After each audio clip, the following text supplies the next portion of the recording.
الحمدللہ رب العالمین والصلاة والسلام علی سید المرسلین اما بعد۔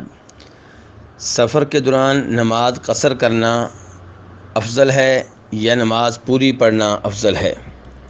اس سلسلے میں جناب عائشہ رضی اللہ عنہا سے ایک حدیث روایت کی جاتی ہے کہ وہ فرمایا کرتی تھیں کہ نبی علیہ الصلاۃ والسلام دوران سفر نماز قصر بھی کرتے تھے اور پوری بھی پڑھ لیتے تھے۔ اس حدیث کو امام دارقطنی نے اور دیگر بہت سے ائمہ حدیث نے روایت کیا ہے، لیکن اس حدیث کی سند ضعیف قسم کی ہے، اسی لیے ابن تیمیہ رحمہ اللہ نے کہا ہے کہ یہ نبی علیہ الصلوۃ والسلام پہ جھوٹ لگایا گیا ہے، اور شیخ البانی رحمہ اللہ نے بھی ارواء الغلیل میں اس حدیث پہ کلام کیا ہے اور اسے ضعیف شمار کیا ہے۔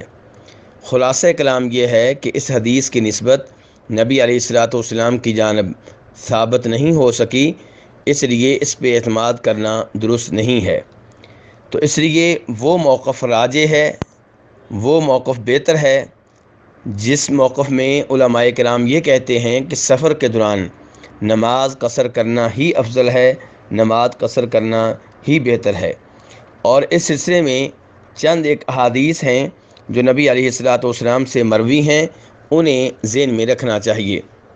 ان میں سے پہلی وہ حدیث ہے جسے جناب عائشہ رضی اللہ عنہا روایت کرتی ہیں کہ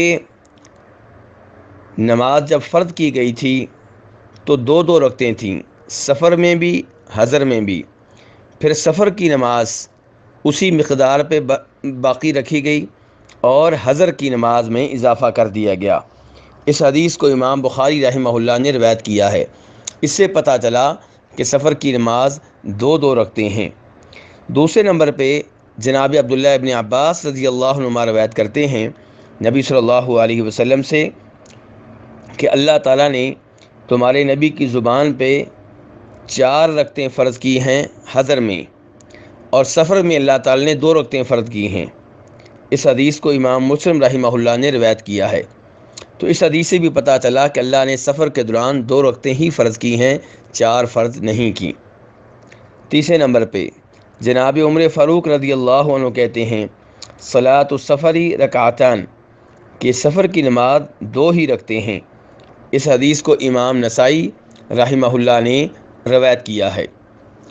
چوتھے نمبر پہ نبی علیہ الصلوۃ والسلام کی ایک اور حدیث ہے سفر میں قصر کے بارے میں، سفر میں دوگانا کرنے کے بارے میں کہ صدقۃ تصدق اللہ بہا علیکم فاقبلوا صدقہ، کہ سفر میں نماز کو قصر کر دینا، دوگانا کرنا، یہ اللہ تعالیٰ کی طرف سے صدقہ ہے اور اللہ کے صدقے کو قبول کرو۔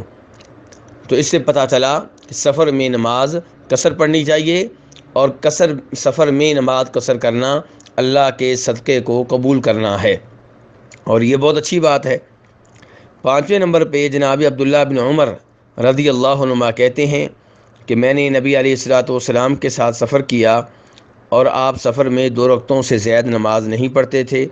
میں نے جناب صدیق کے ساتھ سفر کیا، وہ سفر میں 2 رکعتوں سے زیادہ نماز نہیں پڑھتے تھے۔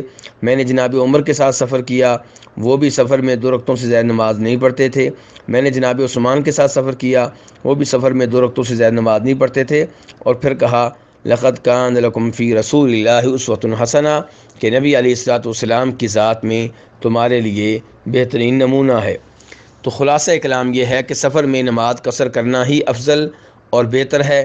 اللہ رب العزت سے دعا ہے کہ ہمیں قرآن و حدیث پہ عمل کرنے کی توفیق عنایت فرمائے۔